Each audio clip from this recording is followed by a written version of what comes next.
السلام عليكم حبيباتي، وش راكم يا الغاليات، وش راكم يا الزينات؟ ان شاء الله كامل تكونوا بخير وتكونوا على خير. ارحب بكم كامل على قناتكم وقناتي مطبخنا الجزائري.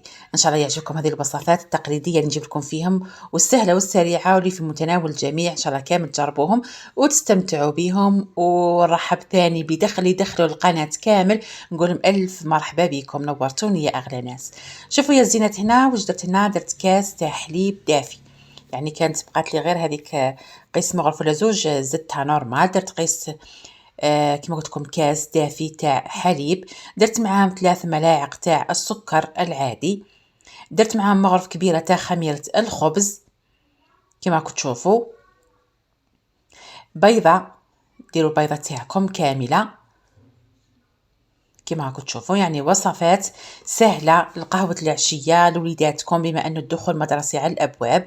ربع كاس تاع زيت، يعني مش مكلفة خلاص وما تدي منك حتى تعب أو مجهود. يعني هذه وصفة الدونات. رشة تاع الملح، ديري ملحيها شوية باش ما تجيك الصامتة، خلطيها مليح كما راك تشوفي بهذه الطريقة. ديريها حوالي كاس تاع فرينة، فرينة يعني الطحين الأبيض. كاين دول منه من ما يعرفوش يعني وش هي الفرينه. نخلطوها مليح مليح، اعطي لها وقتها وانتي تخلطي، لازم تخلطيها مليح باش تتشكلنا هذيك طبق القلو تاع هذاك. ومن بعد ضيفي الفرينه بالتدريج حتى تحصلي على عجينه تكون يعني شويه تتلصق في اليد. يعني نحيت لكم المقطع تاع نظن نلم فيها، يعني راكم تعرفوا كيف تلموا العجينه. ومن بعد حطيتها تخمر. بعد ما خمرت لي بهذه الطريقه، نروح هنايا بلا ما نكسر لها الخمور، نروح نهزها من هذاك ريسيبيون ونحطها، رش عليها شويه تاع فرينه. راكم تشوفوا العجينه تاعي كيف راهي تتلاصق، ماذا بكم تكون تتلصق في اليد، وديريكتوم وهي مازال ما كسرتيهاش بداي تحلي فيها. فهمتي بهذه الطريقه؟ يعني وصفات هذو سهلين بزاف، نديروهم بزاف احنا الجزائريين، بالاخص لقهوه العشيه يعني، والديكور والتزيين نزينو احنا كيما بغينا بالامكانيات تاع وحده المتوفرين عندها في بيت. تزين الديكوري الحلوة تاعها بأبسط طريقة. المهم حاجة تفرح بها وليداتها بما أنه الدخول المدرسي على الأبواب. وهنا تطبعيها بأي حاجة عندك، بسارسو ولا بأي حاجة.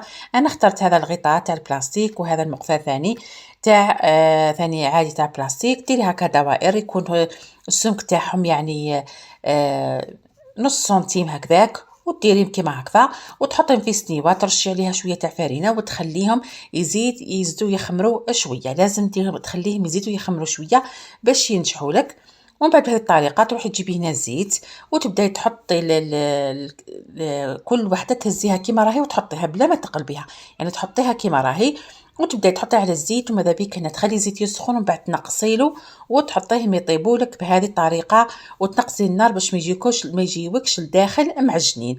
هذا مكان تخليهم يطيبوه. هنا بعد ما يطيبوا لك تحطيهم، حبيتي ديرهم شيكولا بيضاء ولا سوداء ولا وش عندك امكانيات، تزينهم كيما حبيتي.